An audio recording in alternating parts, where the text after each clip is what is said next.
Welcome back, everyone, to another exciting episode on Monday. Hopefully, you all had a lovely weekend. I want to give a congratulatory shout out to friend and One Shot Network overlord James D'Amato, who got married to the incomparable Mel Fox this weekend. You two are both incredible people who inspire me and have been endlessly supportive both in the podcasting and RPG world and in life in general. I am really lucky to call them my friends, and Ryan and I want to wish them every happiness because they deserve to have all of them. Every single one ever. All the happinesses.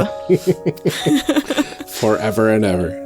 Well, that's really awesome. I'm really proud of you guys, and I am looking forward to your journey together in this new life. That's awesome. Hey, folks, it's still International Podcast Month for the entire month. Please check out all the cool stuff that has been released so far. They've got audio dramas, actual plays, blog posts, micro reviews, all sorts of fun little things. There's even a haiku. You might even recognize some familiar voices. You can hear everything at internationalpodcastmonth.com and by subscribing to the I Am Here, that's HEAR, podcast feed. And of note, my episode of Side Heroes aired last week, and people are saying really nice things about it, and it chokes me up. So go listen, let me know what you think, because I love it. I'm proud of you. Audio dramas are a lot of work. It was so much work, but it was so much worth it.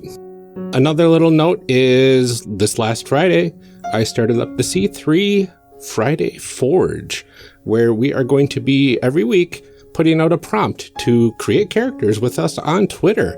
And then Tuesday, look out for the C3 Tuesday team up. We are going to be taking some of those characters, mashing them together, and creating backstories for teams. So you guys will be collaborating together on Twitter, and I can't wait to see what you guys come up with. Also, if you want to take some of that over to our Discord, because 280 characters is not very many, characters as in letters, not characters as in RPG characters, because 280 is like not even close to enough RPG characters. Drop in the bucket. Right. You can head on over to our Discord, which is at discord.charactercreationcast.com, and you can talk to us about them over there as well, with many, many characters. We are, in sad news, almost out of reviews, and it is really tragic. Mm-hmm.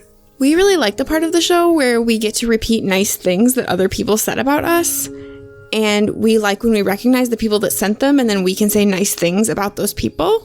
So please consider interacting with us on Twitter, Facebook, Discord. Please leave us a review so we can tell you how lovely you are while reading how lovely you think that we are. Mm-hmm. For example, this review is titled Focusing In on What Really Matters by The Dark Fiddler from the USA. The first episodes take a while for Amelia and Ryan to find their footing, but once they get going, it's a great time. By focusing in on what they really enjoy in tabletop gaming, you get to feel their passion and enjoyment in every episode. Add to that the fact that you can learn a lot about the game from its character creation, and this also serves as a good primer for learning about new systems and the other movers and shakers in the industry. P.S. Thanks for the intro to Protean City Comics in the Masks episodes. All in all, great fun, and I can't wait to see what this relatively new show grows into. Thank you so much, Dark Fiddler. With all of that out of the way, enjoy the show.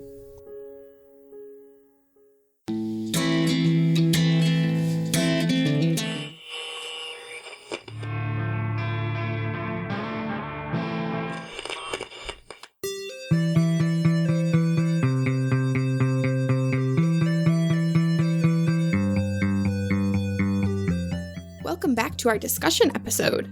Last time we created a group of characters for Deadlands Reloaded.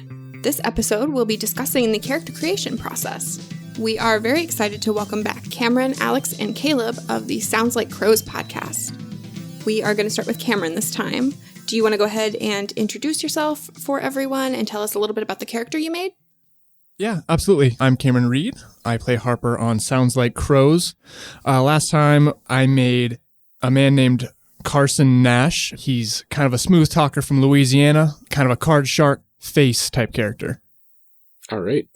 And Caleb, do you want to introduce yourself again and tell us about your character?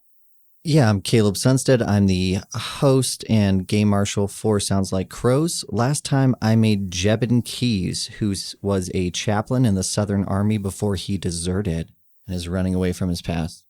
And Alex, can you tell us a little bit about yourself and your character? Yeah, sure thing. I'm Alex Horrell. I play Ellis on Sounds Like Crows. And last time I made a character by the name of Samuel Bronson. He's a little bit of a loner, lives in the woods, is kind of like a hermit.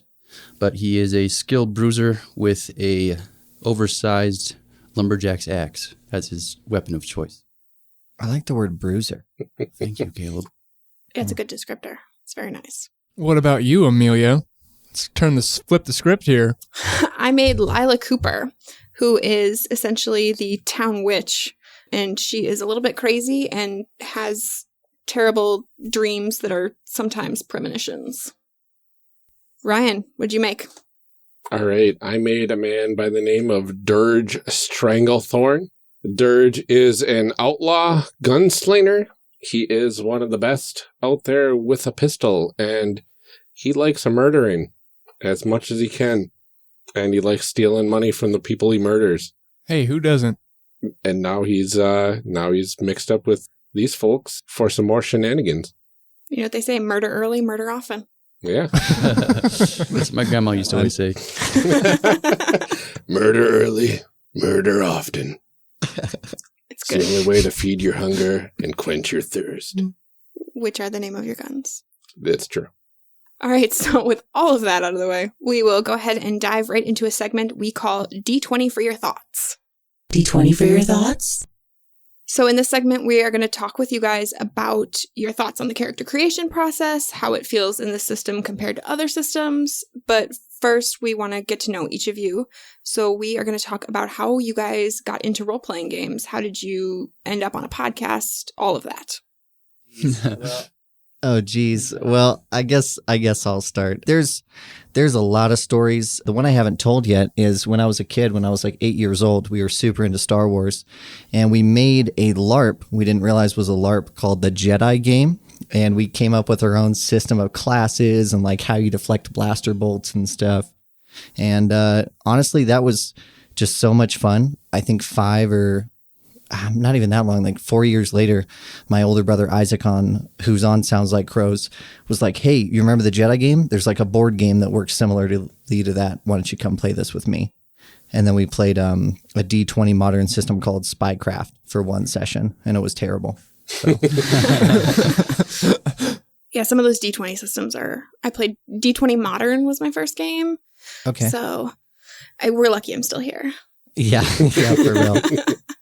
Alex, what's your origin story? I think I've always been interested with the genre of like RPGs. Even as a kid, I would play like Morrowind, Pokemon. Me and my cousins would do our own kind of form of LARPing too, now that I think about it, now that you mentioned that. Dang. And but my first experience with like tabletop RPGs was Pathfinder. And that was through Caleb, actually. Caleb, we used to work together, and he just kind of invited me to a session run by his brother. And after that, I kind of just fell in love with it. I really liked the character creation and the storytelling. I just think it's a really cool creative outlet. Different brother, mind you. Different brother. Oh, yeah. Caleb has like 12 brothers. As I say, as soon as you said that like you had this made up game with your siblings, I was like, you're from a big family too. Like, all right, what about you, Cameron? So Caleb actually brought me into it also. Well, more like Cameron Day from the show, but Caleb hosted the first game that I ever played in. It was actually in Savage Worlds. I mean, I was graduated from high school. I moved up to Fort Collins. I was probably 18 or 19. I also worked with Caleb at a grocery store. I was just making new friends up here, and I came across Cameron Day, who invited me to play a session with Caleb. And I was a big jock. I mean, I still am to a certain extent, but I had a certain view of people who played D&D growing up in high school, and the things that you heard. But I always loved, I played Skyrim a lot. I played lots of RPGs, like Alex said, I played Pokemon a lot and some similar games to that. So I was pretty open to the idea of trying it out. And after that, I just fell in love. I love building characters. I really love like the in-depth like backstory building and storytelling aspects of it. And ever since that first time, I've just kind of been hooked. Can we go and tell us a bit about your personal processes for picking and creating characters in any role-playing game?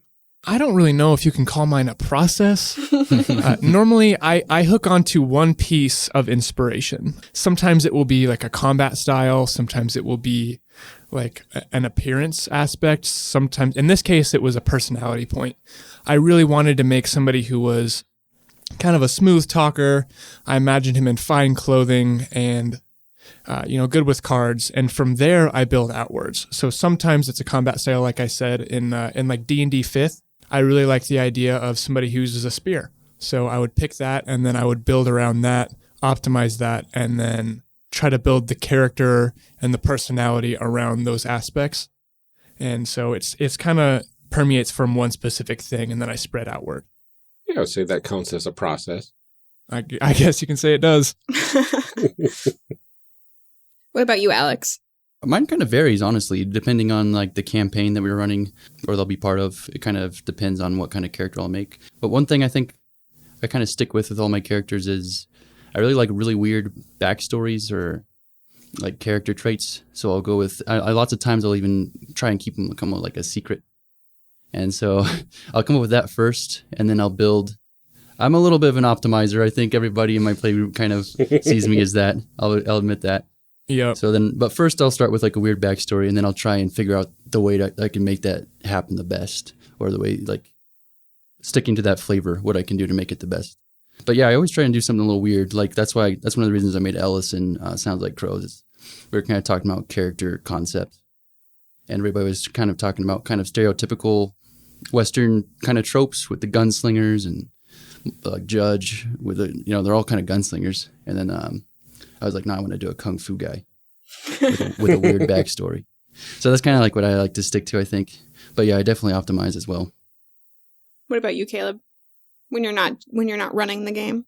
When I'm not running the game, again, I think my process differs a lot. Normally, I'll find one point of inspiration. Normally, it's a character voice I've been working on for a while. Something I say quite often is just try to do an impression of a character in a TV show or a movie, and you'll fail, and no one will know what you were trying to copy, and then you'll just end up with something cool and new. So 50% that, 50% I try to find a bad choice, optimizing-wise, within the system, and then try to make that work. Like this time, I tried to do Shooting in Faith, and then Ryan and Cameron picked Gunslingers, so I dropped that idea. But I think, like in Alex's last game, I played. I'm sorry for people that don't play D&D 5th edition, but I played a warlock who used Shillelagh, if that means anything to any D&D 5th players. Mm-hmm. So try to think about how that works. So yeah, I try to pick a bad choice and then try to make it as optimal as possible. Very cool. That's very fun. I like the idea of like trying to like fix it. Yeah. I think it's cool because you end up doing stuff that nobody thinks is a good idea. And most of the time you end up with something that's average, and which is... But like more interesting. Yeah, more interesting. And I don't feel bad about trying to optimize the heck out of the character, Yeah. It starts at a bad point. I don't know if anybody has asked you guys this, but I'm interested to know what your processes are. Ooh. Did we talk about this in our episode 0? I think we did. Yeah. I feel like Ripperoonie. Yeah. No, for me, I like to usually kind of start out with a personality idea of like who I want to play at the table, which doesn't work as well for this show because I never actually get to play these people. But I usually like to start with the idea of who I want to embody and then kind of pick stats and traits and stuff to build out from there. And then usually to kind of match with what everybody else is doing too. I'm one of those people that like waits to see what everybody else is doing to kind of figure stuff out. Yeah, I agree with that. I like trying to fit my character in with other people as much as possible. Yeah, and for me, I usually go with like a theme of the character or a certain feel, I guess you could say, for the character. Which is always good guy healer. Well, this time it's murder, blood, guns. Good guy fighter, good guy healer. I think I've played a good guy like stealthy person ones. It's harder to play a good guy than it is to play a bad guy. It's true. To do it well. To do it well. Yeah. Yeah. That's my opinion. I guess maybe you guys don't share that. I agree. It also kind of depends on who you're playing with, though, what kind of campaign it is. I think just depends on who you are, too. Like, Ryan might just be, like, a better person than the rest of us. So, like, for me, I'm like, yeah, playing a good guy probably is really hard, but I can't just, like, I can't not be snarky for even 10 minutes. So it's really difficult. I would be playing this character, I would be fighting against my instinct to do good things. Oh, I feel this you. Character. I feel really guilty. Like if I had one character who like was wronged, and so he like caught this guy and cut off his hands, just like in retaliation, and I felt so guilty. Do you like go home and cry into your pillow? What have I done? Yeah, I just straight up like amputated this dude's hands like in the snow, and I was just like, oh my god, what have I done? That is a pretty sweet visual, though. It was rough. Yeah, see, and I would be like, no, that's totally in character. Totally reasonable. It doesn't bother me. It's just a Friday night for Alex. That's right. Yeah. I got a big hand collection. So how do you think character creation in this game stacks up against other games that you've played? I know you guys have talked about playing D&D before. I'm not sure what else you guys have played, but how do you think that this compares to the other stuff you've tried? I just played Dread for the first time. Character creation that is amazing, although they do have the advantage of not having any stats or skills. I haven't done that one yet. What do you do for that? You just are handed a questionnaire of like 9 to 13 questions, and they're really pointed questions. So the first one might be something like, oh, you have a phobia. What is it? Hey, you have a minor tic that annoys people around you. What is it? And then the third one would be like, how did your sister die? Oh, yikes. And then it just takes you through it. Or like we just played one where the fifth question was, you lost your leg. How did it happen? And how has that affected you? Oh my gosh. Yeah, it was cool. Who do you hate in the group? That sort of thing. But against D&D 5th edition, which I think is a pretty common system, what do you guys think? I mean, honestly, I think it's clunky. It's not the best at building characters because a lot of the stuff is like intricately involved with each other. I think it really devotes itself to creativity. And I think that's a really cool aspect of it is you have like a lot of options. And like I said, there's no classes. So you're not necessarily railroaded into any archetype. But that can also be difficult when you have a specific idea that you want to make and you don't really have the edges necessary to do what you had in mind. And it's just it's difficult to keep everything in line as you do it. There's a lot of like going back and erasing. And I mean, I don't know how much of it is going to be edited out, but I mean, we had to go back and redo some of our stuff even here. And I put a lot of effort into like making sure that my stuff was pretty ironed out. And I even had to backtrack a few times. Yeah, it seems like a lot of the pieces are really intertwined. Several of the other games that we've gone through kind of have this very clear flow from beginning to end. You do this, and then you do this, and you do this. And it kind of like sort of funnels you down into something, whereas this is like, this also relates to this. And I'm making hand motions like anybody can even see me. But it all is kind of like tangled up. Yeah. Mm-hmm. How do you feel? I think Savage Worlds is I think it might be kind of difficult for like newer players. Mm-hmm. I feel like it's kind of a system where they've taken, I've already used in 5th edition a lot as reference, but I mean, lots of people play it, so I guess it makes sense. Where they've taken like that idea and then they've stripped away all of like the class archetypes and the classes themselves, and they've left that in the hands of the player, which is really cool as like an experienced player, because you get to kind of build your own custom class with whatever abilities you want and whatever flavors you want. But as a new player, I think that would be kind of difficult. I also really like it that it kind of forces you to think about the flaws of your character. You don't see that super often, I feel like, with lots of systems. It's like, okay, everybody wants to build like a hero. They want to have all this cool stuff, but they never really think about like, oh, maybe my character has a phobia, or maybe he's addicted to alcohol, or, something like that. Mm-hmm. I think even the systems that do that, it's not always, I don't want to say that they're like not big enough, but like they're not highlighted very much. So you can kind of just hand wave them. Yeah. Right. Mm-hmm. Every single hindrance in Savage Worlds has a mechanical disadvantage.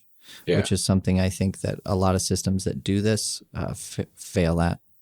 Yeah, I mean, you can hand wave it if you really try. Like I've had a few characters where I've gone through and I've picked like, oh, he has a phobia of something that is, I'm never gonna come across this. I have a phobia of alligators, but I live in Colorado. Or like I'm loyal to my family, but my family's not around. I'm with like a bunch of random guys, so like these things are not gonna apply. So you can manipulate it that way if you really want to, but then again, that's a boring way to build a character. I feel like there's nothing like nobody really wants their character to be an alcoholic, but how interesting is that in game? Yeah, I agree with that for sure. Being put in your character's shoes where you're forced to play with the hand of cards you're dealt really immerses you in that character, I think. Yep.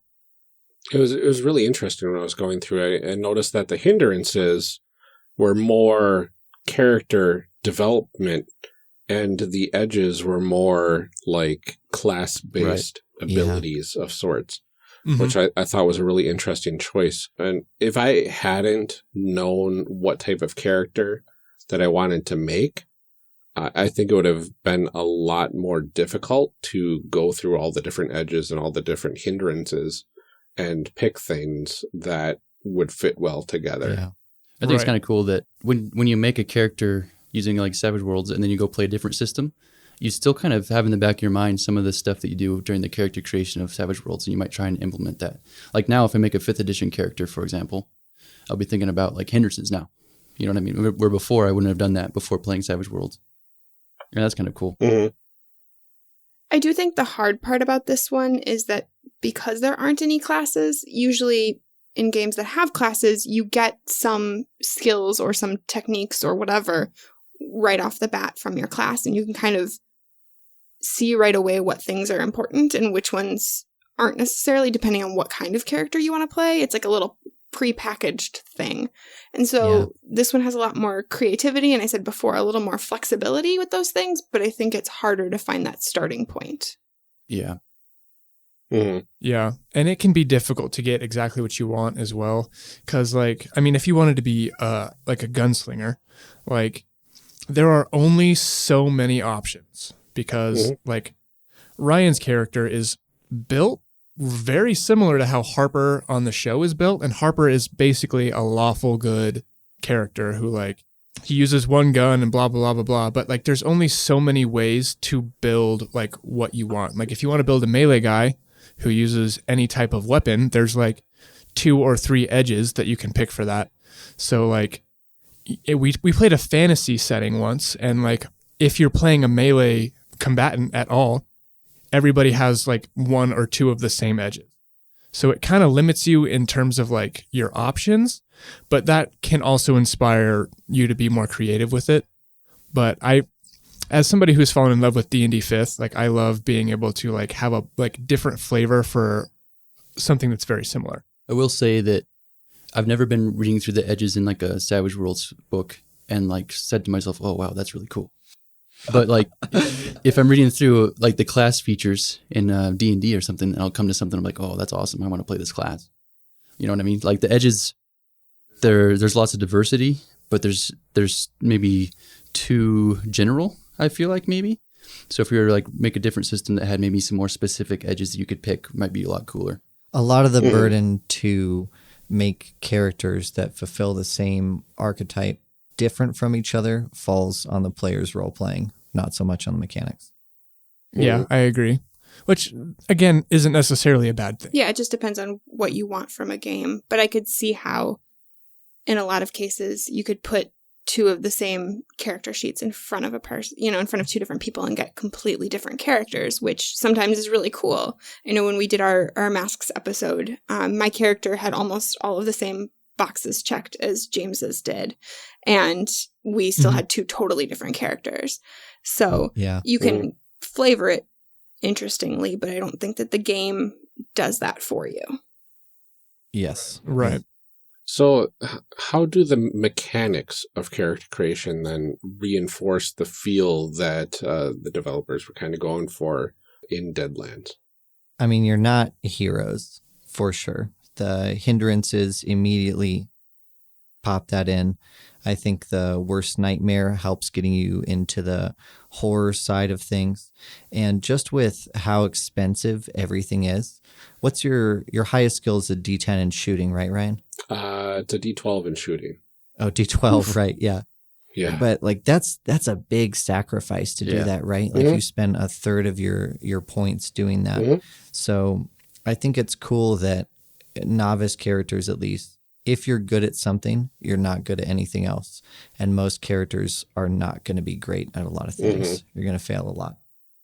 Yeah, you go in feeling like you are incapable.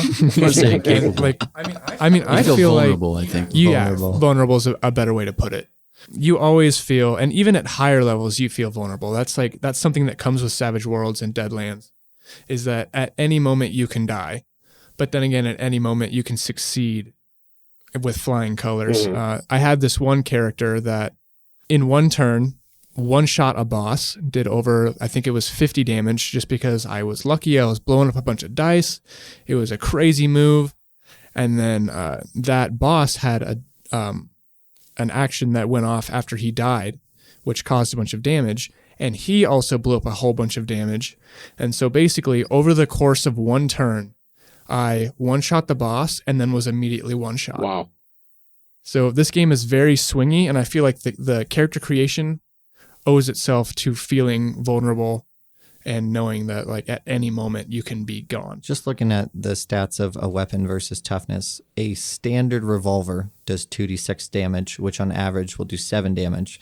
And I, as a, quote, tough character, have a toughness of 6. So that means on average, I'm going to be shaken every time I'm hit.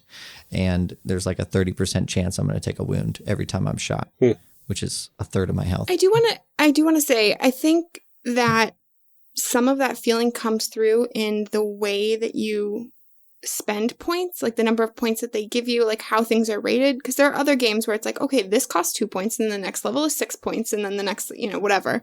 Whereas this one, you start out and it's like, you have 5 points. And you're like, that's not very many points. Right. And like, clearly I can Right. distribute them because each thing only costs 1 past the previous one. But it still, you have this feeling of like, I have 15 points for skills. I have 5 points for attributes. Like, it feels like I have nothing.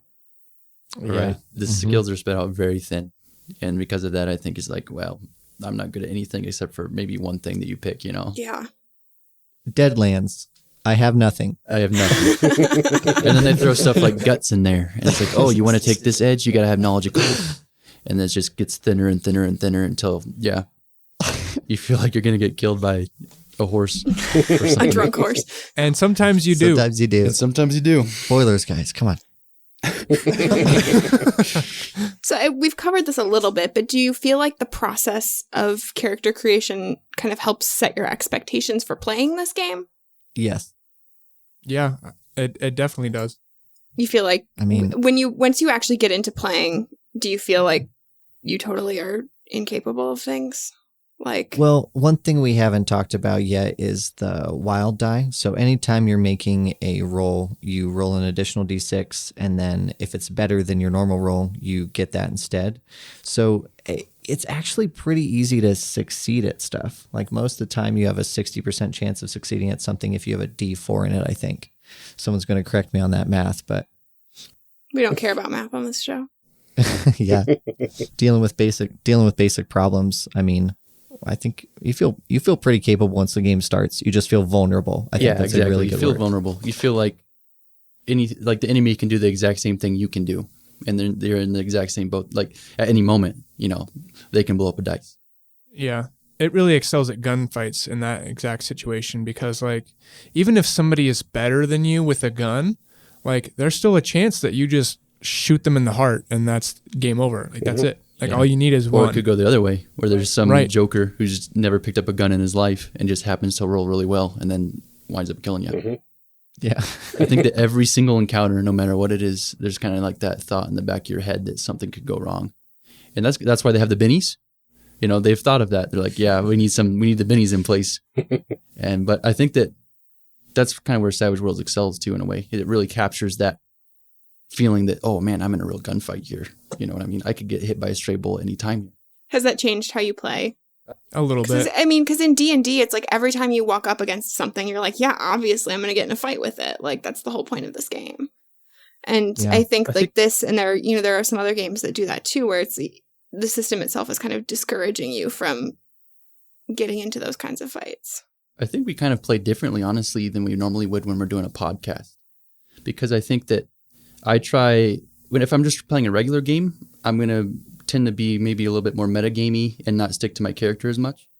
And when I'm playing the podcast, I'm like, okay, I got to stick to this character. I got to do what my character would do. So if I'm not a cautious person, like even though I know, like me as a player knows that, man, this is a bad situation, I could get killed, I still go into it if that's what my character would do. Yeah, I found that too. You tend to make much more interesting story decisions rather than like good decisions when you're playing for a podcast. You're like, this would be better for other people to listen to, but I know it's the wrong choice. Right. In terms of like the meta aspect of things, I feel like it's definitely changed the way that I play. At least when it comes down to bennies, I'm way more likely to hold on to my bennies until I get shot and just like try to use that to soak. I used to be like really attack heavy and like, I would whiff on like a really big, like heavy handed attack and, I'm going to benny that and, try to hit him again. And I found recently, I guess it wasn't recently, when we first started playing, we had an entire party get killed, just like a huge party wipe. And since then, I've been a little more cautious about like when and where I use my bennies. So I think that just kind of comes with experience when it comes to playing with Savage Worlds. But I mean, I don't feel like it's really changed my play style in terms of like how I play my characters or anything like that. I think you have to have a certain mindset when you're playing Savage Worlds. You have to be okay with your character just being killed at any moment and just trying to have fun with it, I think. Yeah. Or going insane. Mm-hmm. Yeah, they go insane too. That's a thing. That is a possibility. So what would you think is the biggest flaw of character creation in this system? This rule book. Yeah. Oh my gosh. Yeah, I'd second that. Honestly, I think most of our complaints could just be solved with if someone rewrote like a 10-page description of here's how you should build a character instead of how they tell you to build one. Mm-hmm. Yeah. And just like if they would reorganize everything, that would make it 1,000 times more easy. Yeah. I don't mean to insult the layout person at Pinnacle, but maybe get a new layout person. It gets rough at times. It gets a little rough. Yeah. Like I don't know if you're going to keep it in there, but when we were looking for the Huckster stuff, that got a little out of hand. You need 2 books. They have Huckster information in the Deadlands guide, but the information we're looking for is in a different book that's not talking about Hucksters. Yeah. It's talking about something else. If that got cut, we spent like 7 minutes, 4 of us looking through rule books, and we finally found it. Yeah. Yep. Yeah, and we just needed to know like how many spells. It was just right. Like a really basic, like step 1 of being a caster. How many powers do I have? Well, you're gonna want to go to check the Huckster page in the Deadlands guide, and it's gonna tell you to go check the deluxe guide on page 4. It doesn't even tell you the page. Just go check the magic part of the deluxe guide, and then you spend like 45 minutes looking through that, and then you find out that it's like in this tiny little box at the bottom, like, oh, I mean, blah blah blah blah blah. Here's the Huckster thing. Yeah, stuff like that's always in the middle of a paragraph. It's like, can you just put a box at the top that says you get 3 spells? Yeah. Have a little table with all the different spellcasters and just have it right there. Mm-hmm. Yeah, that was a little rough. I'm not gonna lie to you. And I think too, I would agree that I feel like saying a limited number of choices doesn't feel right, but it is kind of limited, especially when you get to the edges. It feels there's limited. Only, depending on what you want to do, it's like these 2 apply to this kind of character. Right. Caleb said something on an interview with Shadow of the Cabal that I feel like really encaptured this entire thing, which is if you want to be a gunslinger, pick the gun edge. There you go. That's there you go. It's done. Perfect. Mm-hmm. Yeah. Well, what did we just spend 2 hours talking about then? Why didn't you say that up front? Also, I like that we're continuing our tradition of mentioning Shadow of the Cabal on every single episode so that I can get my money from Tanner. Yeah. Let out of the basement. He's never going to let you out of there. You know it. How balanced would you say the different character types are? Do you think there are certain types that are significantly better? I mean, there's not really classes in this game, but...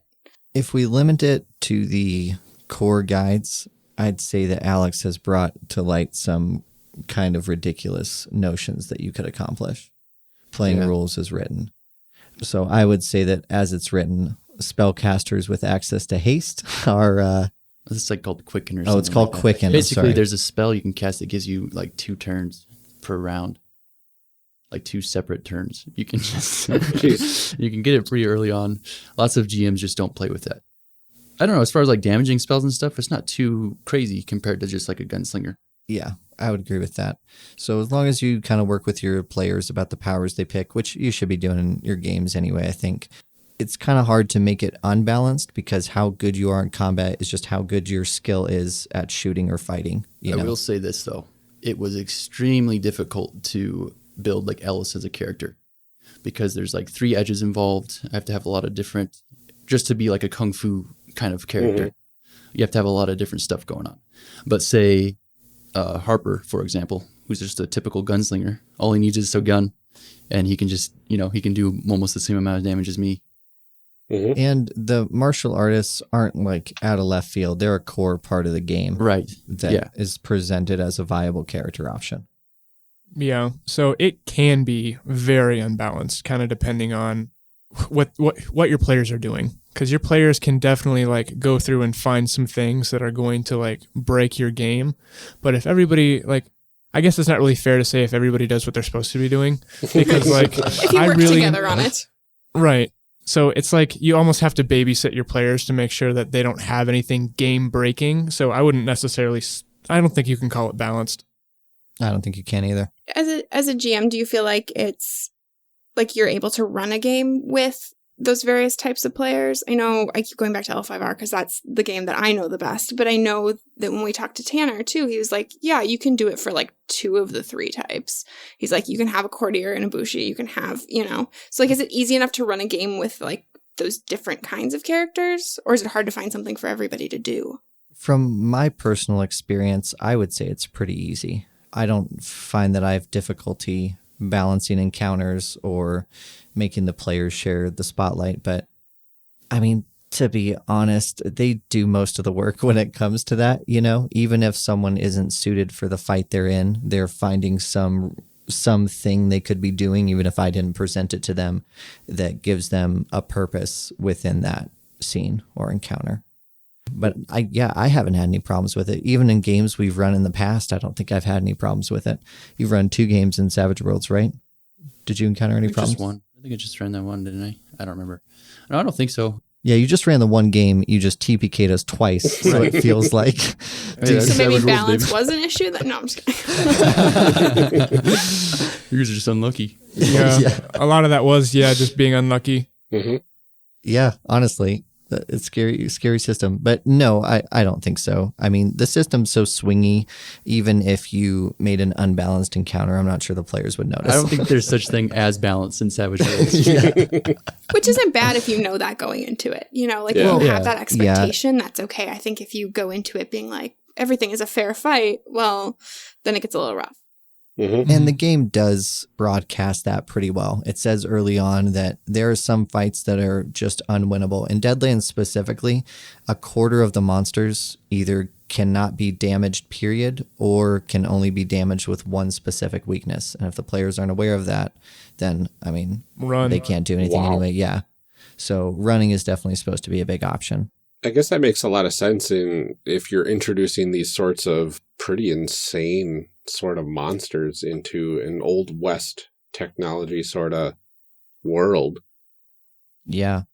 That's one of the most interesting things to me, is trying to figure out a way where you can introduce these things without them killing the players or giving them options to run. So you definitely have to think about encounters where you need to telegraph how dangerous these things are, and you need to give them multiple options to escape from it and be willing to accept that option. How does creating an NPC then differ from creating a player character? I'm going to keep talking and say that making NPCs in this game is the greatest joy of any role-playing game I have ever played. I rarely make them. Maybe I'll pick hindrances and edges for them, but most of the time you can just say, hey, this guy's a famous gunslinger. He's got a D10 in shooting. He's probably pretty intimidating. Let's give him a D8. And you can kind of logic out the skills as they come up. And because the attributes don't add modifiers to anything, the skills just stand alone, it's really easy to just come up with characters on the fly. And a lot of times I'll just ask the players like, hey, what do you folks think this person would have in this skill? And then we'll come up with it on the spot. If you'd want to make them traditionally, which I have with sort of the big NPCs in the game, you just build them like you do a character without really paying attention to points. You just sort of pre-pick. Yeah, they're pretty dexterous, so they got a D8 in agility, they got a D10 in strength, and then just go down the line picking what you want them to have. That's really interesting. Yeah, I feel like that's kind of nice though, because things don't have modifiers, you don't have to do the math of what would it mean to be good at this? Like what do I have to add to all of these things? It's just like, which die has more numbers on it? Mm-hmm. And players don't really notice when you're doing that either. There doesn't seem to be a change in gameplay from pre-making them or making them up on the spot. Mm-hmm. So I really like that. Well, yeah, that it's based on logic, it's not difficult as a player to look at an NPC and say like, oh crap, this guy has a D8 in shooting, that doesn't belong there. Like if it belongs there, it belongs there. Like if we're fighting a famous gunslinger, if he has a D10 in shooting, like he has a D10 in shooting. Like it doesn't feel imbalanced at all, because that just means that he's that good at that thing. And because they're built via logic, it doesn't, using my own logic to look at them, it doesn't make them feel imbalanced or anything. Mm-hmm. That's actually really nice. I like that. So I want to discuss the group that we made. Do you think we would do well in a game? Or are we garbage? What's our highest persuasion? I have a D8 plus 2. Oh. What's our highest investigation? I've got a D4. Sounds like a D4. A D4. Yep. That'd be a D4. And then I kind of remember most of the other. I think we'd do okay. I think we would. In a fight, we'd kill it for sure. Honestly, I think the hardest part would be figuring out why we're all sticking together. Yeah. But I think that's kind of up to like the story of it too, whatever the main story would be of the campaign. Yeah. We could find reasons to, I'm sure. And presumably we would have known a little bit about that before we did right. this. Mm-hmm. Yeah. I mean, we've got you as a spellcaster, me as a spellcaster, and then we got tank-ish. Yeah, as tanky as Savage Worlds can get. Yeah, Mm-hmm. and we got our smooth talker, and we got our gunslinger. So I feel pretty good about it, honestly. Yeah, I feel like we could definitely work our way through a campaign. We have enough of the pieces that you need. We have a healer, we have a little bit of AoE. Yeah, I think we do well. There might be some inter-party conflict though. Yeah, who doesn't need it'd it? be cool. That's though. my favorite. It'd be though, so cool. so. Yeah. I like some light PvP. And see, it's funny that you mentioned that, because one of the things that I like is working together with the groups, with my characters. I like my characters to be liked. So this was well out of the comfort zone for me. Yeah. I don't know, it depends on the situation. Maybe you'd be an all-star and, I like him. I'd be curious to know what he's famous for, because with those kind of skills, I mean, you've got to be killing people left and right, Right. Oh, easily. But we're in a lawless wilderness, you know what I mean? So Who knows? maybe you're not that bad of a guy in our world. Yeah, that's true. If those guns are on our side, Yes, Moral yeah. relativism. Yeah. Yep. That's what the West was built don't on. cross me. Yep. Just don't cross you.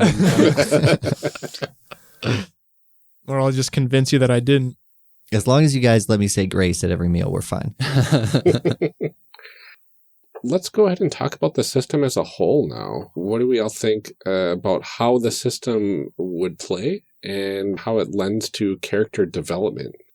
I mean, I don't want to go first again, you guys. I think it does a really good job of that, honestly. I think that's one of its strongest points is character development and just kind of extending the character building process where you're thinking about, once again, your hindrances, what you're good at, what you're bad at. A lot of that plays into the players as well, what kind of character arc they want to do and how well they portray that. But as far as like how the system plays, I think it does what it's supposed to do. I mean, it's a system called Savage Worlds. You know what I mean? Yes. And it definitely is. It's definitely fast-paced, dangerous, but I think that's what's supposed to be. So I think it does a good job there. Once again, my only complaint is the ambiguous rules, the structuring of the rule system. Yeah, I think it does a good job in building the characters, and I think the gameplay reflects what it's supposed to reflect. A thing you can do too as the game advances is not only you're getting edges, which help you flavor your character a little bit and make them better at certain things, but you can be changing your hindrances if they don't really make sense anymore. So if for some reason we went way west, way away from where my desertion would be a problem, we could swap out the wanted and figure out how to work some other hindrance into the narrative, which helps the characters advance. And also, your characters are kind of forced to change in some certain situations. For example, in our podcast, Sounds Like Crows, there's been lots of characters who maybe pick up phobias, or, your character can get a permanent injury. It kind of forces them to kind of change their way of thinking sometimes even. So that's kind of cool too. I like that you can build those in with the story, because I think that sometimes it's like you hit this arbitrary point and you level up and then you have all these things, but it doesn't make sense to the actual character arc. So it feels like you have the opportunity to make those things match up with what's actually going on at the table. Right. Yeah. I also feel like the natural progression as you learn to RP a character, like session 1, you don't really know who your character is until, say, 3 sessions in, when you've learned what they're into, you kind of find your footing. And I feel like that owes itself pretty heavily to how you play up your hindrances. You might not play up your hindrances too heavy until, session 3 or 4. And then you get like halfway through a campaign and you've kind of tacked down, how I would play arrogant, for example, or, tenderfoot. You don't really know how that's going to play out until you start playing. So I think that has a lot of opportunity for development. It's like being in a relationship where everything's fine at first and nothing's wrong. And then, 3 or 4 months in, you're like, oh, here's all the problems. I found it. 4 years in, you start a podcast that takes 20 hours a week. Finally, I want to move on to actual character advancement. So we are going to go ahead and talk about leveling up and that kind of stuff and go into our segment that we call Take It Up a Level. Take it up a level. Take it up a level. In this segment, we will cover how character advancement, or leveling up, is covered in the system. So, how does a character level up in Deadlands Reloaded, and what sort of perks are we looking at when that happens? So you're probably going to be leveling up every 2 sessions or so, depending on the kinds of activities you're getting up to. There's no level. There are no levels, you're right. And by leveling, I mean you're getting an advancement. You're getting 1 advancement. You can spend an advancement on either 2 skills that are below your linked attribute to increase them by 1 die type, or you can spend an advancement to increase a skill above its linked attribute. Or to buy a skill. Or to pick a new edge. Pick a new edge. Okay. And then once every rank, you're allowed to increase one of your attributes by 1. And there's 4 advancements for every rank. So we'll be a novice for 4 advancements, and then on that 4th one, we'll become seasoned. So it's basically a point system. Your GM will award you points based off of what you do in session. And every 5 points is when you get an advancement. So at 20 points, for example, you'll rank up. So you'll go from novice to seasoned once you're at 20 points. And then every 20 points goes from, veteran, heroic, legendary, I think is all of them, right? Yeah. Yeah. And each one of those unlocks new edges that we couldn't pick at character creation that get more and more crazy as the ranks go up. Yeah. I will say that as they get crazier and crazier, so do the prerequisites. So it takes a lot of planning. Yeah. That's one thing I'll say about leveling in Savage Worlds is you have to keep your build in mind, and you have to be constantly checking and double checking what your goals are, because you could get 3 advancements down the line and then realize that, oh well, I needed to pick up 2 more skills in shooting in order to get this edge that I was after, and now I can't do that. So you have to be, every time that you advance your character, you need to be paying attention to what your goals are. That being said, you can get some really cool stuff later on. Does that bother you about this system? I mean, some people really like that, but I feel like sometimes when you have to think about stuff so far ahead of time, it becomes a little bit difficult to keep it in line with what's happening at the table. if that makes sense. It is difficult at times. Personally, I like to think about my builds that far ahead, so it's not too much of an issue for me. But there are definitely times where you were originally planning on going kind of contradicts what's happening in game. And that can be kind of frustrating at times. I think there are also enough options that you should be able to find something you want. And most of the time, the edges that you want, the prerequisites make sense. Like, there might be an edge that's all about being a scary gunslinger that has intimidation and shooting in it. So a lot of the time, too, it kind of just helps you pick the edge I found because you see what you're actually allowed to pick. And there's enough options, I think, without crazy prerequisites that it's not too big of a hassle. Yeah, I don't think you need to plan it out from character creation. I think you could probably start at the beginning of one rank to the next, and you could meet most prereqs. Yeah, that's normally how I do it, is rank to rank. I'll just kind of look at the, veteran edges and see like, okay, well, I want to aim for this one. So I need to make sure that I get like, one more in my smarts and maybe, 2 in notice. And a lot of the edges are like continuations of earlier edges. Okay. So say you start level 1 and you look at trademark weapon, and you like the flavor of it, like, oh, it's your trademark weapon, you get a little bonus with it. Then later on, there's improved trademark weapon. Then you can just kind of go down that path. And there's a lot of edges like that too. Yeah. So it kind of does a little bit of the planning for you. So you don't have to plan out a bunch. You kind of just, as you're creating your character, you kind of see that down there. You're like, oh, I should shoot for that later if I'm getting this one. So you don't need like post-it notes and like a flow chart. Right. Yeah, exactly. You just kind of see it down there. Thankfully, it's kind of just a natural progression. Yeah. These aren't prestige classes. You're fine. Can you ever get rid of your hindrances? Not.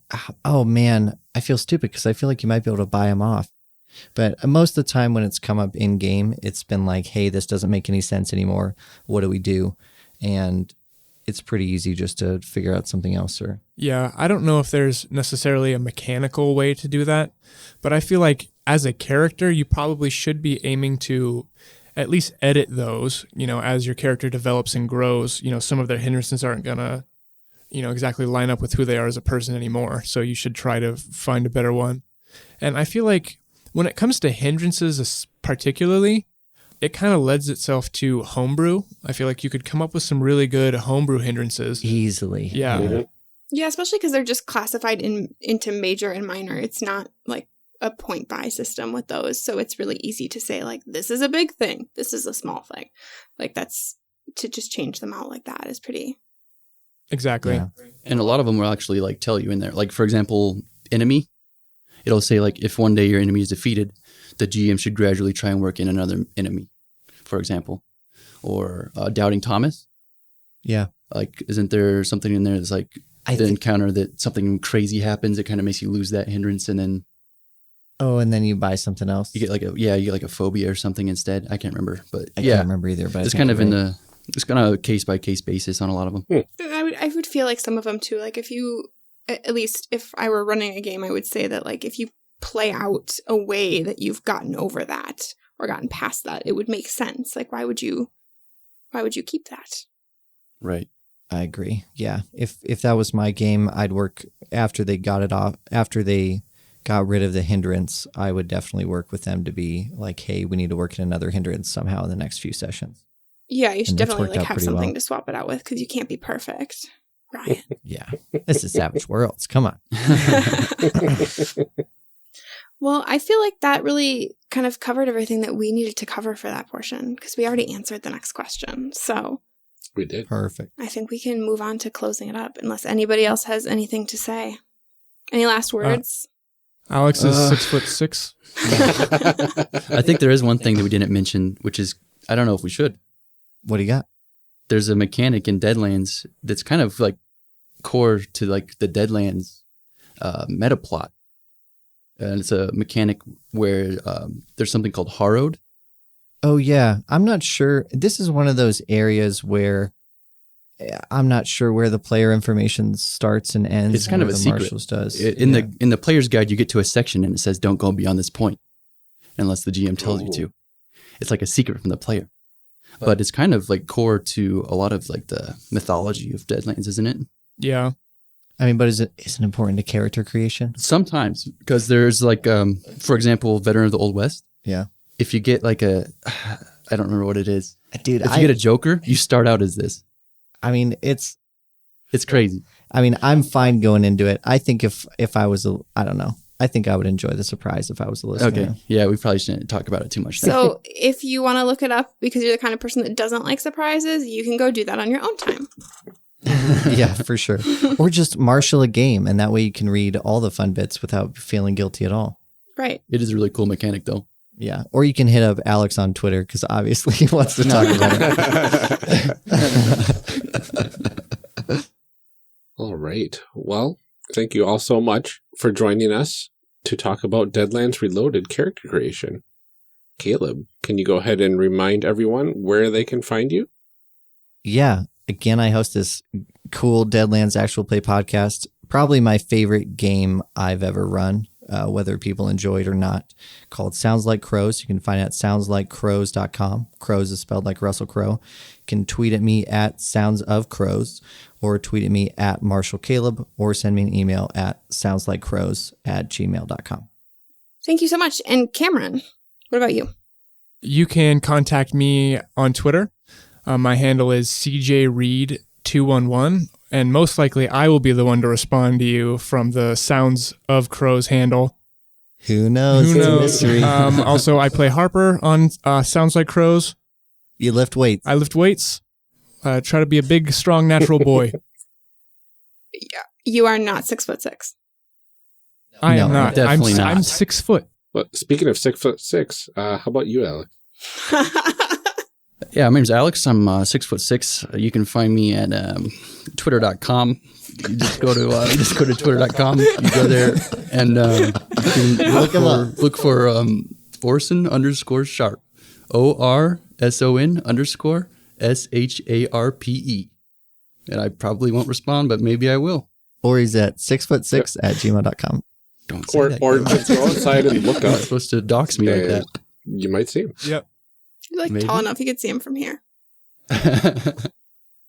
Well, thank you so much, guys, for joining us. Seriously, everyone who's listening to this, you should listen to Sounds Like Crows. It is so good. I had not had any interaction with Savage Worlds prior to listening to your show. I started listening to it because Tanner and Ryan were super excited about it and wouldn't shut up about it. And I don't like when people know things that I don't know. So I had to listen to it, and it is so good. I very recently caught up right at the end of season 1, right as the first episode of season 2 is coming out. And now I have to wait week to week, and it's very traumatic for me. I don't like it. Well, thank you so much for having us on. That means a lot. I appreciate it. That was awesome, Thanks, guys. Thank you. Yeah. And thank you to everybody else for joining us. Character Creation Cast is a production of the One Shot Podcast Network and can be found online at www.charactercreationcast.com. Head to the website to get more information on our hosts and guests, or even find some of our character sheets. Character Creation Cast can be found on Twitter at CreationCast. I'm one of your hosts, Amelia Antrim, and I can be found on Twitter at Ginger Reckoning. Our other host, Ryan Bolter, can be found on Twitter at Lord Neptune. Music for this episode is used with a Creative Commons license, or with permission from the podcast it originated from. Further information can be found within the show notes. Our main theme music is Hero Remix by Steve Combs and is used with a Creative Commons license. This podcast is owned by us under Creative Commons. This episode was edited by Amelia Antrim. Further information for the game system used and today's guests can also be found in the show notes. If you like the game systems discussed and wish to purchase them, links to the products can be found in the show notes. Also check our notes or the website for cool stuff to go with each character, like dice or mixtapes. Thanks for joining us. And remember, we find that the best part of any role-playing game is character creation. So go out there and create some amazing people. We'll see you next time. We'll make that work. Waveforms. Yeah, I'm sorry. Yours was way before mine, Cameron. I got a little antsy. I'm just so excited. It's also weird seeing faces Yeah, it is. when I'm talking to people. Yeah. Yeah. All your voices are familiar, but your faces are not. Yeah, I've Like seen you're your actual guys' real faces. people, not ghosts. Right. That's cool. One of us is a ghost. We don't know which one. You got to figure it out.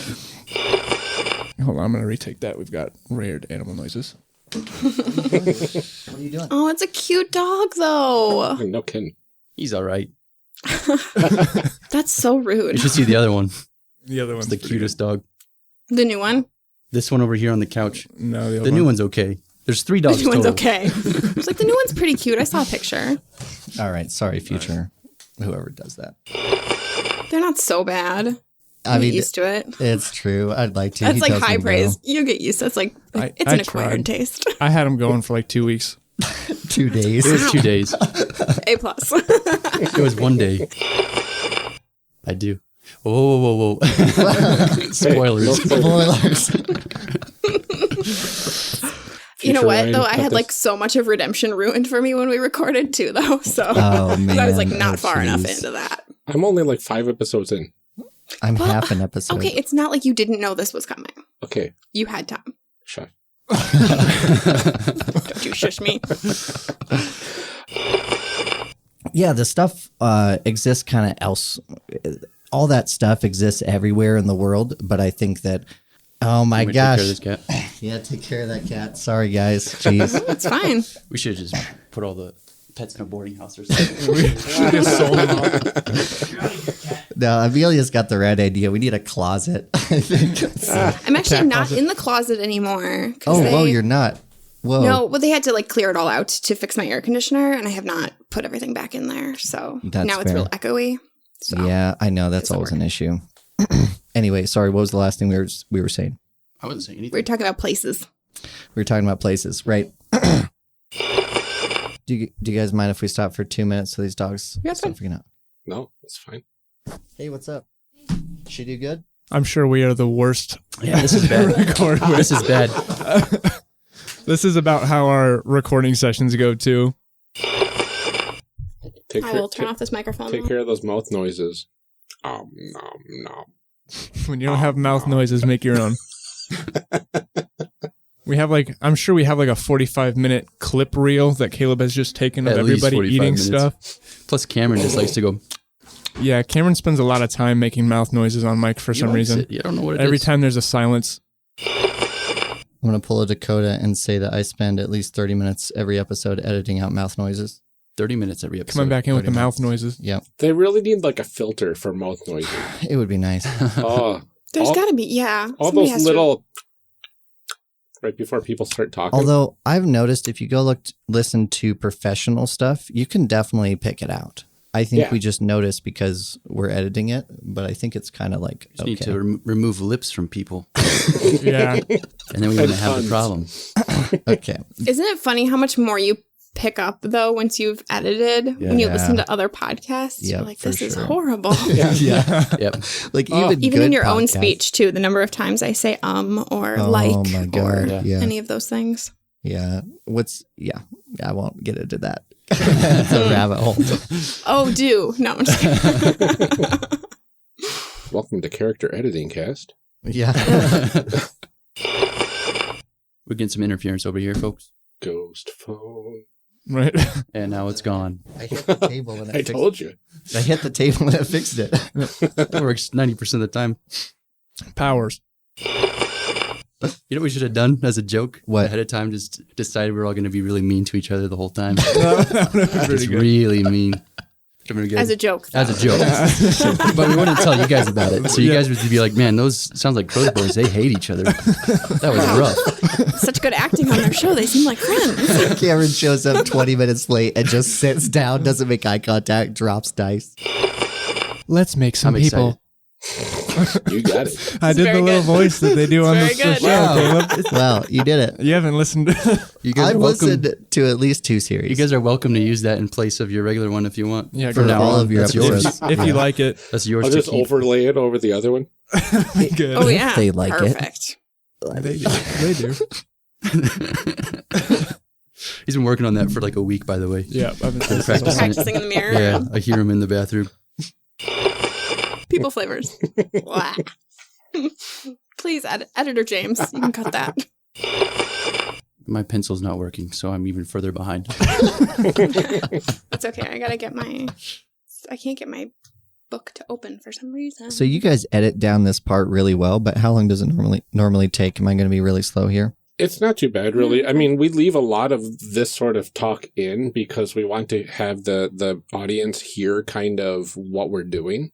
We want you to have the authentic experience of hanging out with us. Exactly. Oh, man. Why'd you give me your pencil? I want the working one. I was hoping we could Yeah. swap. There you go. Tested all of these pencils and none of them work. I don't understand, guys. It's that magic phone. When do we reveal our names? Let's check our show notes, Alex. I think names we'll do in the background portion, right? We can do them whenever. I'm Johnny Two Shoes. It's a stupid name. That's a good name, Caleb. I like it. This is what I deal with. I got my name, though.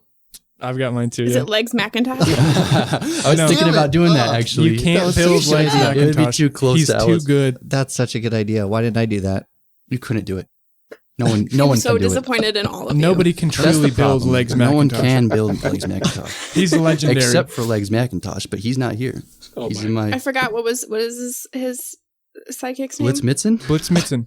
Legs Macintosh and Blitzmitzen. Blitzmitzen's the opposite of legs. He's got real short legs, really long arms, Yeah, but he's like strong. a gorilla.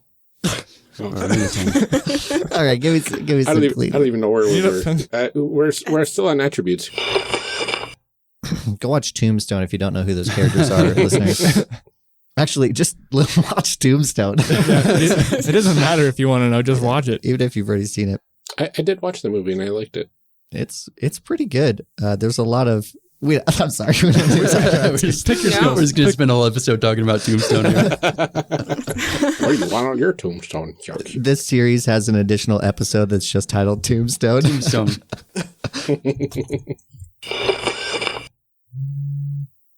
Amelia. I know. It wasn't our fault this time, you guys. We did it. Yeah. No one ever texts me. No, it was. You never even put your phone into silent. It just doesn't Pretty sure it's off. I got it on full I just volume. don't have any friends. I don't want to text these guys. They just say mean things to me. Shut up, Alex.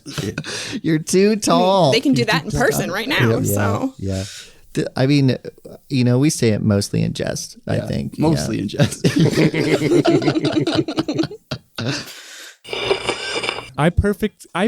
Wow, okay, that was hard. What'd you say? I can't say the word. Just say it here instead of there, He sits there at work. we have an episode about that. No. Can I plug my own show on my show? Do it. I Do listened it. to I say that do it. episode, Amelia, and it changed the way that I do character voices. So thank you for That is producing awesome to that. hear. Thank Oh, you. for serious? Yeah. I'm glad that like the whole episode wasn't just me being like, oh, James D'Amato. No, And we'd there's be like, who is this? Every time he talked about campaign, Ryan's like, oh, interesting. And I was like, oh my God. Yeah. Oh, that sounds like a really cool character. Sounds I like, have no idea who you're talking about. like we're way too big of fans of campaign. I think we specifically, it'll get released eventually, but we did an all clones game, which we'll put out there at some point. That was cool. That was cool. Hey, I've listened to the That's first two awesome. episodes of Campaign. I'm almost caught up. only 97 more. And we could all tweet about it, but he would never know. Right, you I are. know. I'll just tell him we were Have trashing to him in listen to this person. podcast, and then we can talk crap about him here. I almost swore, and I didn't. So I think I want to do. Where did it go? I was like, oh, like I'm ready, and then I'm not. Sorry, Ryan. How loud is that? Hey guys, I'm sorry. Yeah, that's right. How loud is that to you guys in the background? I don't hear anything. Perfect. Cool. This happens a lot where I'm super paranoid about background noise, and then I actually listen to it and there's nothing. Oh man. Okay. I'm sorry, I interrupted the whole flow. I don't know, Caleb. Why would we know that? I should know, but I don't. I buy my whiskey by the barrel. It's a lot of whiskey. Listen, okay, you can buy a barrel of whiskey at Costco for $3,000. Where's the nearest Costco? So in the Weird West. So let's say a bottle of whiskey is My ex works at a Costco. We could ask him. How just, much- Like, bring one good by call, dude. on his way home. That's a good call. That's not a bad idea. Be like, hey, you have $3,000. Can you pick me up a barrel of whiskey on your way home? No reason. We have to adjust. While you're dropping off those juice boxes for We the have kids. to adjust also, for I inflation, need- though. That's the thing. This is a Costco in the Weird West. Yeah, let me show you here. I'll move my webcam around. You can do I screen could, sharing, but you know. this is so much easier. Wait, we're Look at that. invested Look at now. that That's beautiful beautiful. buckboard right there. Look at that waveform. Beautiful. Yeah, that's what I was looking at. I hope you just leave all of this in real time. Just lots of dead air. Just no editing. Get rid of the Pages background flipping. noise and just leave it. Don't you know that's what we do for all of our episodes? Yeah, this one's just really bad. pretty tight. Oh man. This is never going to make it to air, guys. None of this. This entire episode is trash. Sorry. Say it again. Way to go. Sorry. That's With all right. this whole time. It's fine. I'll probably cut this whole section anyway. Yeah, fair enough. Yeah, we just spent 30 Wow. minutes By just, this like, section, he means the last hour. just page flipping. Delete. Yeah. Jedi, stop it. Jedi, come here. Stop. Who let these dogs in here? I know. Jeez. These recording conditions. And also the animals.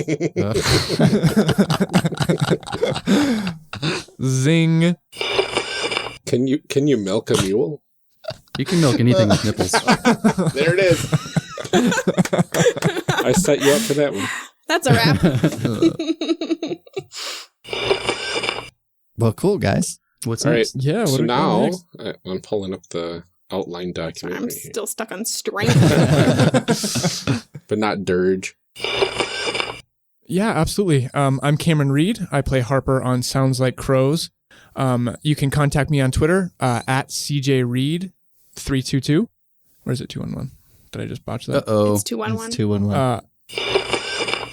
Or you can just listen to their show and people will know. They'll just all know at once that you're listening. Yes, I Feel it. definitely check our statistics about every 30 minutes, so that's probably true. I've been really good. I haven't checked them this week. Wow. That is impressive. Dang. I have. I'm really proud of myself. Wow.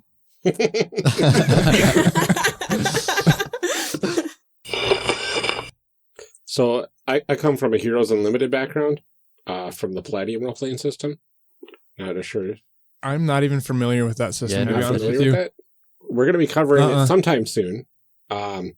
Well, character creation in that takes about 4 hours, give or take. Ryan, we have a rule. Core book. Yeah, I know. So thank goodness for that. But there's still like hundreds of superpowers to choose from, which is just ridiculous. Which is... Can I make a character that like only has super lame superpowers? Oh yeah, there's definitely a lot of super lame superpowers. I just have in like really good hearing. Yeah, That you got would be dope. I can summon bees, but I can't control them. That would be the worst. Oh, who let Kevin in the Also, room? I'm Kevin, allergic get to out Not of the here. bee guy. Oh no. Oh my god, what's his name though? Oh, what's your superhero's name? The suicidal yeah. Something like the Crimson Stinger. I don't know. No, it's just like the B The bee. team. bee. Oh god. Well, they've got insanities in the system too, so you could have a phobia of bees. Yeah. Oh, And you're you summon scared of your own bees. bees. That's what I said. I think you should, like be allergic to them. But you can Those would be the summon. worst. or like maybe a fire lot of ants. bees. Oh god. All right, so we're going to be recapping our characters at the beginning here. Cool. So just make sure you have a little bit of a recap of who you made the last episode. So remember what we did 10 minutes ago? Excellent. Yeah. Can be hard. It's going to be difficult. I'm going to be honest. I know I can't get over B guy now. Could that be my new character? Can we start over? To like, Last episode, I created a Regroup. superhero that can summon bees, but can't but control can't them. control them. Also had a I'm gonna phobia. have to make that now. You know that. I'm gonna ruin this episode. 'cause That's now so I cannot good. do that. We have Right. we always make a trap in whatever game we play, Alex and I, where it's just a jar of bees. It's just like an AoE. Like we had it in our D&D game. We jar of bees. Just a wizard with a jar of bees. that's what he did. Now we gotta read some show blurbs. Show blurbs. Show blurbs. Show blurbs. Show blurbs. Character Creation Cast is hosted by the One Shot Podcast Network. If you enjoyed our show, visit oneshotpodcast.com, where you'll find other great shows like One Shot. The most fun way to learn about new games is to listen to them get played. Every week on One Shot, James D'Amato brings you actual play recordings with a talented cast of improvisers, game designers, and other notable nerds. Each month features a new group trying a new system, exploring a wide variety of genres. The stories are self-contained, so you can jump in anywhere, and it's a great way to discover new games. Discover the magic of RPGs with One Shot on your favorite podcast app.